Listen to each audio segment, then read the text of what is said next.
Good afternoon, everyone. Welcome to another New Jersey Constitutional Republican virtual conversation. It's my great privilege to have CD9 Republican congressional candidate Billy Prempeh here with me today. I met Billy down at the NJGOP summit back in March. Billy is a very charismatic, engaging, intelligent young man, and he also could play linebacker for the New York Giants. So you don't want to get in his way. Billy, great to have you here. How are you today? Thank you. Thank you very much. Well, not very good at football, but I was a wrestler in high school, so I got a mean body slam. That at least I got. Well, I don't think anybody wants to be on the other end of that slam, Billy. No. I'm a lover, not a fighter.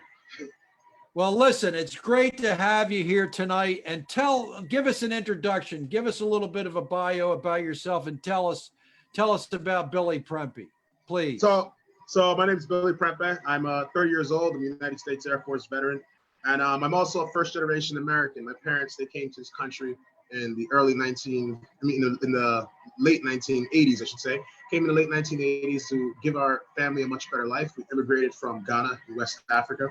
I was born here along with my brother and my younger sister. And all throughout our lives, my father especially, he was someone who was very, very patriotic. He was very happy for the opportunities that were provided here in the United States. And he gave us a life that wouldn't have been possible if we were to stay in Ghana. Maybe today, sure, but at the time, no. It was very, very difficult. Just like during the 80s when a lot of the world was going through a lot of economic turmoil. And even after coming here, my family worked very, very hard to bring another 13 of our relatives here to this country legally.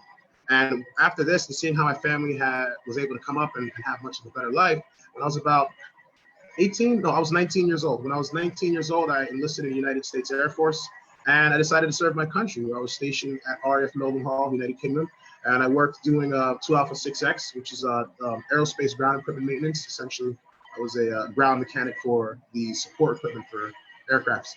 And I did that for quite a while. I came back to the United States around 2011. 2011 was I came back home, and I noticed that my country was very, very different from what I remembered. I never really considered myself as someone who was big into politics, even though it was something that I always followed. All right. Shortly after 9/11, in fact, is when I really had what really got me questioning what was going on in the world, because up until that point, I was about 11 when 9/11 happened. Up until that point, I always had the impression that nobody attacks America. We just don't get hit. It just doesn't happen. Other than Pearl Harbor, I just always saw us as the superheroes of the world. Like this just is like cartoon stuff.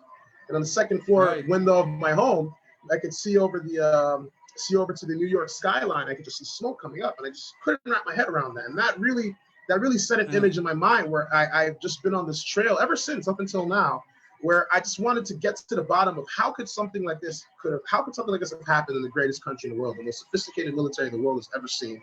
How could some random guy in a cave on the other side of the world pull something like this off? And I wanted to get to the bottom of that. And I was looking into lots of things, looking into the CIA, how that worked, and many, many other things. Shortly before me leaving to the United States Air Force, though, this is when I really started to get deeply into politics. This was about late 2008, early 2009. I had a friend in Glen Rock, New Jersey. His name was Dan Avery. And he told me he asked me, who am I going to vote for in 2008? I said, Barack Obama. I was gung-ho Barack Obama. No idea why. No idea why. And he said, well, why do you like Barack Obama? And I'm like, first black president, man. We're black Democrat. And he's like, well, what about his policies? We know about it. And that was the first time in my life that someone actually got me to question things politically. I didn't know why I was supporting him. I didn't know why. I just, first black president, and he's a very good speaker. He's a nice guy. He's charming. And president, that's it. Right. And he started asking me. He said, well, do you know about how money's created in this country? And I said, yeah, the government gives us money. He said, no, that's not what's created. He said, you ever heard about the fractional reserve banking system and the Federal Reserve? I had no clue what he was talking about. And he said, well, have you ever heard of Ron Paul? He said, no, I never heard of Ron Paul. He pulls up YouTube. He pulls up YouTube on his little flip phones. He had flip phones at this time. Pulls up YouTube on his flip phone, and he starts putting this video of this old guy talking about the fractional reserve, the banking, and Keynesian economics, and Austrian economics, and all these things. And I'm like, this guy is going way over my head. And at the time, I just didn't care about this. And he said, well, listen, if you don't care about listening to Ron Paul, I at least implore you to understand how the Federal Reserve works. I said, okay. I went home that night. And that's the first time, other than me trying to research what happened with 9/11 and stuff, it's the first time I actually decided to look into the economy and how things work and how our country is actually ran.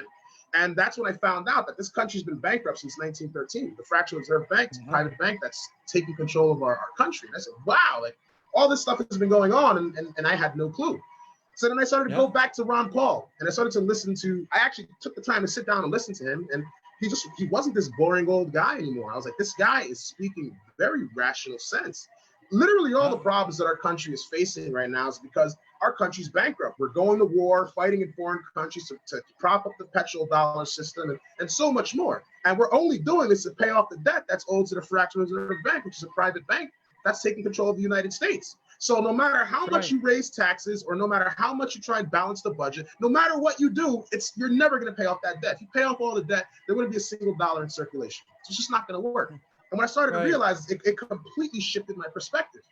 I had a lot of friends that were big on, we need welfare, we need healthcare, we need literally free stuff, which is great. It sounds fantastic on paper, free college, all this sounds great on paper. But when I understood how this bank works, I said, well, how are we going to pay for it? And nobody actually really had an answer. And that's when my political ideology began to shift. In 2008, I still voted for Barack Obama just because, the brainwashing was still quite strong. Still ended up choosing Barack Obama. Next time around, 2012, I voted for Ron Paul. The first time, chose Barack Obama. The following year, I went into the United States Air Force, and I was still really excited. Yeah, I'm going to serve under the first Black president and all this. And then the situation happened in Libya in 2010, where we started this humanitarian no-fly zone, where our military went, and our base, by the way, RF Mildenhall, we did the support missions that were done for that base. So our base was an in-air refueling base. RAF Lake Khabib was about 5 miles up the road from us. They did all the bombing raids in Libya. We supported them along with the English Air Force, English Royal Air Force as well too. And when I started to see this, they were telling us on CNN and AFN, Armed Forces Network, that the reason why we're in Libya is because Gaddafi's bombing his people. So we have to instill this humanitarian no-fly zone to ensure that Gaddafi stops bombing his people. How do we do that? By bombing Gaddafi, which made no sense to me. And it was from that point that I began to realize that Obama doesn't stand, he doesn't really stand for any of the things that he's talking about. I began to realize that he's just talking a lot of fluff. Okay, because Gaddafi was not a threat to the United States, not a threat to the Constitution, not a threat to the people, not a threat to the president even. He's not even a threat to his own, to Africa. He just wasn't happening. There was an Arab Spring going on. There were so many countries in the Arabic world that were rioting at the time. It just didn't make sense while this was happening. Right. Unfortunately, one of our fighter jets ended up getting shot down during one of these missions. Thankfully, they were able to rescue the guy.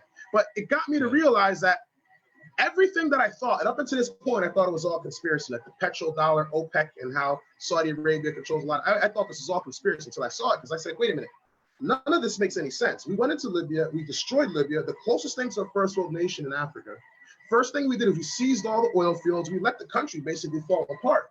Al-Nusra, Boko Haram, remnants of Al-Qaeda, they all came together. They formed their own caliphate of ISIS. They started funneling oil from Libya through Turkey into Syria, and they started the Islamic State in Levant, ISIL, in Syria. And I was like, I couldn't fathom it, because I started to see that our country, or what the idea of our country was on the wrong side of history. I just didn't feel right with it. After that point, I did not want to re-enlist. I felt like, my skills and my life would be better suited back home in the United States, because I did not want to support what Barack Obama was doing. It didn't make me feel proud. I'm proud of my service and what I stood for, but what we were doing, I was not proud of that. It didn't make me feel like an American. It made me feel like a bully. It made me feel like an evil person. And I decided to leave.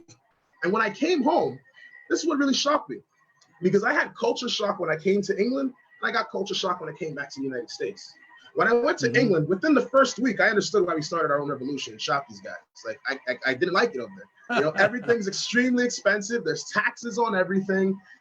Yeah. No freedom. There's no freedom. There's no freedom of speech. There's one camera for every 14 British citizens there. This was in 2010, so it's probably much more now. But there were so many cameras there. Police are walking up and down the street. You say the wrong thing, or you misgender somebody, or anything like that, that's considered hate speech. They'll lock you up. You have no freedom of speech. You have no self-defense. They'll tax you on just about everything. You don't even have rights to anything that you want. So I said, I couldn't wait to come back to America. Some parts were great, but for the most part, I wanted to be back in America. But when I came back home, the mindset of everybody was so different. Before I left, this was a little bit before the economy started to take that hit. But when I came back home, literally all of my friends, except for like maybe 4 of them, had a job. All of them were unemployed. All of them. Nobody could find work. Everybody was upset. I started to see all these businesses foreclose. PC Richards closing over here. This Sears over here shutting down. That toy, like all over the place. Businesses are closing. And then there was this tension amongst the people. You know, there was, we can't really trust these white people. These white people are against us. These black people are against us. Everyone was at each other's throats. And prior to this, I used to hang out in Glen Rock, Fairlawn, where these white guys told me about Ron Paul. It completely changed my life. I go over there and it's just really weird now. And I'm like, what the hell's happening here? Like, why? What's going on in this country? And as I started to like it took me about maybe a year and a half to like really adjust to what was going on. And I started to pay attention. I seen how much the politics had changed. And what really got me to notice this was, and I haven't told anybody the story. This is the first time I'm telling the story.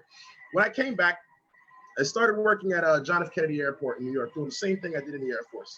And I had a roommate. This guy was a socialist.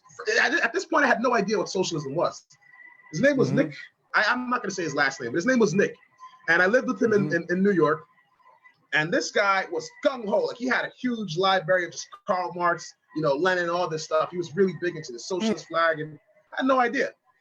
And when I started to speak with him and talk with him, he said, "Oh, you should come with me to one of these socialist rallies." At this point, I've already been through the whole Ron Paul thing. I've already come out of the military and feeling there's a difference in my country. And I just was kind of open to hear what he was talking about, because maybe he may be onto something the same way the last person told me about Ron Paul.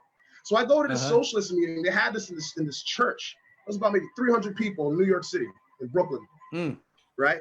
And they're sitting down and they're talking about getting free healthcare, free college, free everything. We're going to start a community. We're giving food, and it all sounded great. Like, wow, this sounded great.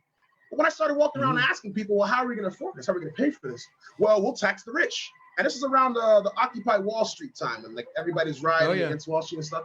And they're like, oh, we'll just tax the rich. Wall Street's got all the money. And I thought, okay, yeah. But then I started thinking to myself, like, but Wall Street doesn't create money. That's not how this works.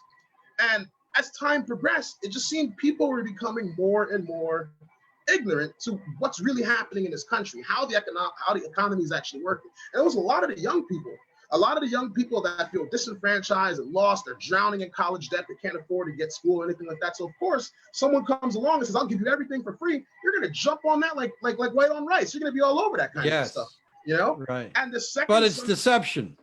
It's all deception. It's deception. It's all deception. So they come and they tell them these kinds of things.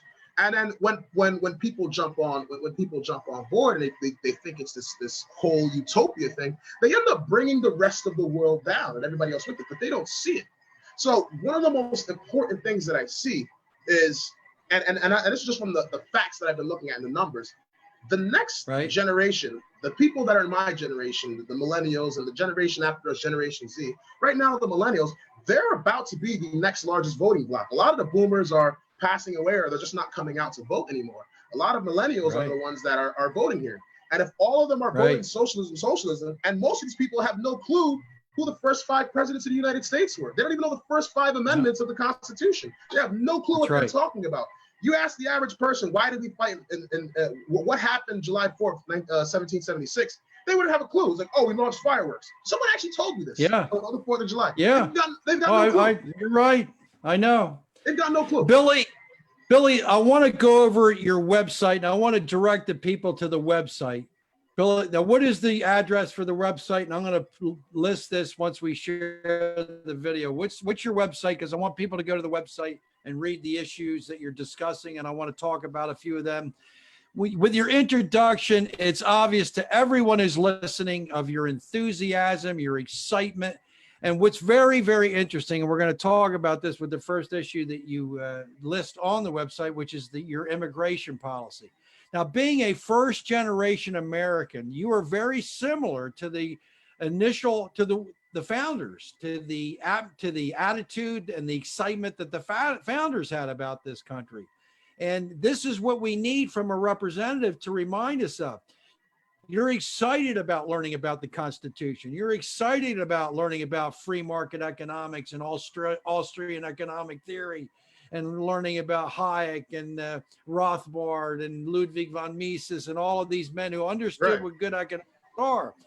But let's talk about your immigration policy, because it's it gets back to what we really need, which are enforcing the rules of naturalization that you, Billy, as a congressman will be that is a direct enumerated responsibility of yours.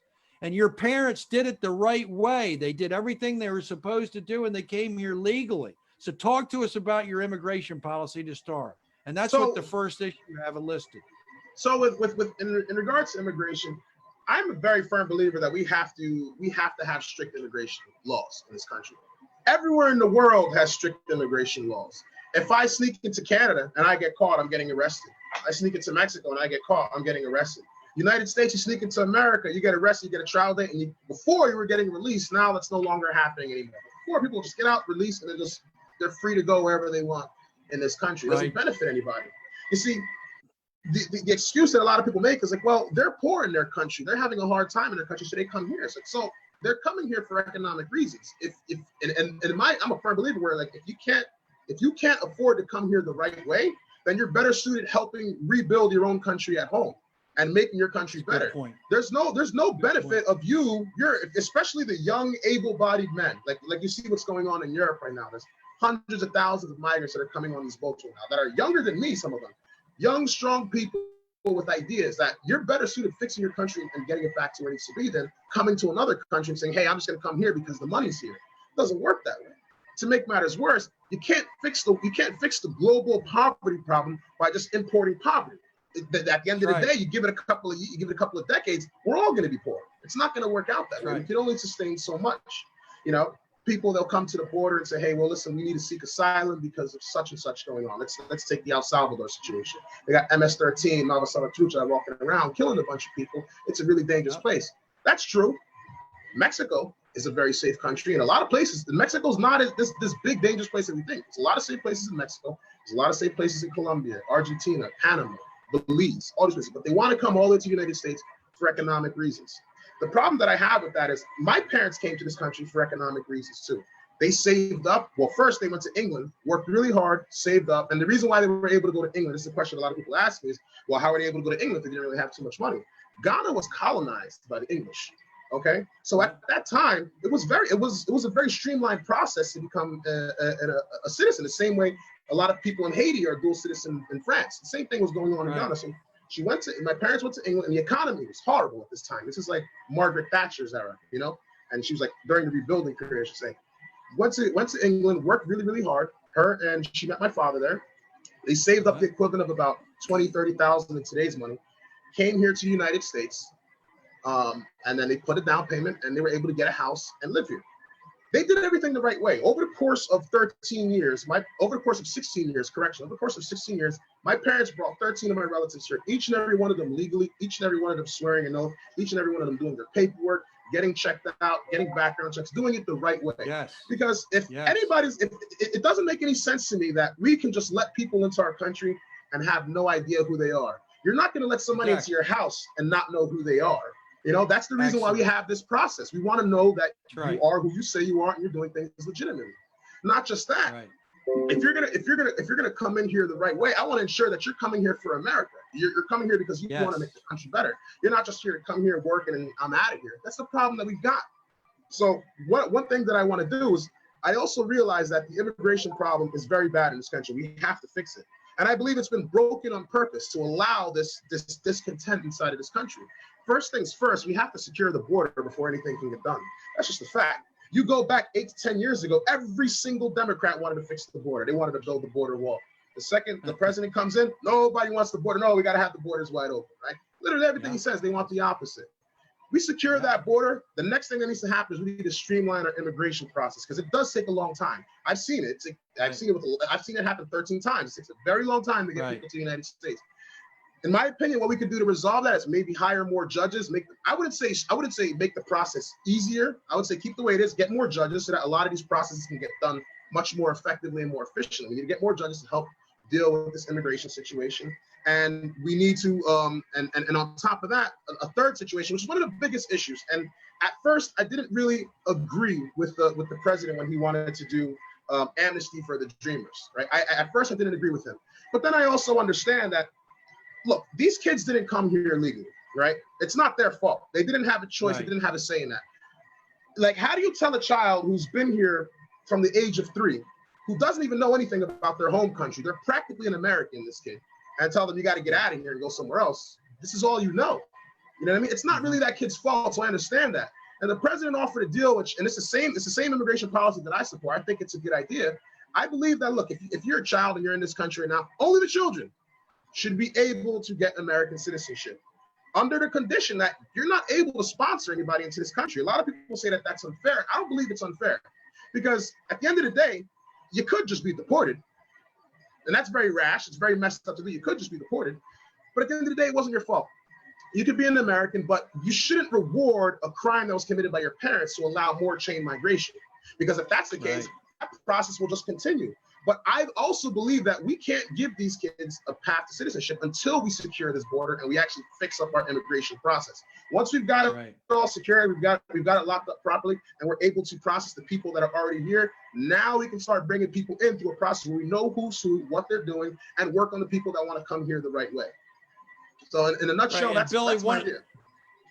Yeah, it's I watched your video that I also want people to watch. We put it up today and letting people know that we're going to be speaking with you tonight. So I would recommend everybody watch the video. It's very well put together, and you talk about this issue. The things that we need to also remember is the fact that there have been 7 amnesties granted since 1986. And all of these different amnesties has created this culture of lawlessness, to where many of these people want to come to this country and they do so illegally, thinking they're going to be able to get away with it. Now, the numbers are in the 20 to maybe 30 million illegal aliens that are in the nation. And what the constitutional Republicans have suggested is that we need to enforce the laws that are already on the books, meaning that if you're apprehended, then you are deported. And that would provide the deterrent from people continually coming over the border, if they know that they're only going to be incarcerated, and then they're going to be deported back to where they belong. But we know, Billy, that the Democrats want to bring in all of the illegals, grant them amnesty, and forever change the voter demographics, especially in the state of Texas. So the Democrats are doing it for all the wrong reasons. And you just said something very articulate, in that you're not going to let somebody into your house. You're not going to let somebody into your door if you think they're there to hurt you or to steal from you or to change the way you live. And that is exactly the same mentality that we have to have, and that Congress has to have, in creating rules of naturalization.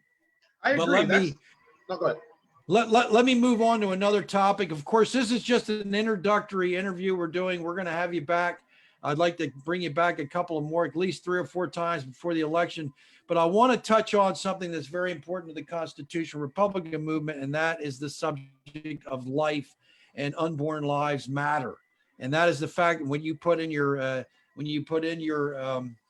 policies, and speaking of life, you have the Declaration of Independence. We hold these truths to be self-evident, that all men are created equal, and that they are endowed by their creator with certain unalienable rights, that among these are life. Number 1, life. Then liberty and the pursuit of happiness. And this includes the lives of the unborn. And the left, and this is your words, the left has successfully implanted in the minds of many that human life is discardable and is of no value. And that is a very articulate point. I want you to play on that. Talk a little bit more about that, if you will. Elaborate on that. So for a long time, I was very pro-choice. You know, do whatever you want. I really don't care. Until I became a father myself. And that's usually what happens. You know, when someone becomes a parent and they're able to see life firsthand and the actual beautiful value of what life really means, you really start to second guess what a life is and just how simple death can be. When I also started to do my research, I wanted to understand what Planned Parenthood was about, because at the time I always believed it's about mammograms and pap smears and, you know, all the stuff that the left typically says about the place. But when I started to find out that the majority of what they're doing in these organizations is abortions, I just figured, okay, well, Mm. abortions, whatever, no big deal. But then when I started to look at the numbers and I found out that there were more African Americans, it's actually more African Americans than any other race that are killing their own kids, I started questioning myself. I'm like, Yes. Then when I started to find out from 1866 up until 1963, it was about 4,082 people that were lynched by the KKK. About 3,700 of them were African American. The other one, white Republicans that were fighting against the segregation at the time. Yes. That's Every true. single week in the United States, there's about 7,000 African American children that are killed. So Yes. if that's happening every single week, and from the 1800s up until the 1960s, we're killing more Black people on our own than the KKK has killed up until that period through lynching. Exactly. And 18 million Black lives have been lost since January 22nd of 1973 with the Roe v. Wade ruling, Billy. That is Absolutely. 18 million. And that is a Holocaust. Absolutely. And it's unjust. Now, I want to let the people know that you already have a bill that you want to present to the Congress, and it's called the Sacred Life Bill. Tell us about that legislation that you want to propose. With the Sacred Life Bill, what that's going to entail is, right now, the rights in regards to abortion are determined on a Supreme Court ruling. This is a ruling that was put together by a bunch of judges. It's not a constitutionally protected right. We have the right to self-defense. We have the right to free speech. We have the right to life. We have the right to say whatever we want, press our own religion. We have rights to so many things. But there is no constitutional right in regards to when you can actually kill somebody, or when you can actually take a child's life, right? Because at the end of the day, let's cut all the sugar out of the side. That's what this is. That's what's happening here. And if that's what's going to happen, I believe that we need to add an amendment to the Constitution that would define when life actually begins. Because this is the one thing that nobody's talking about.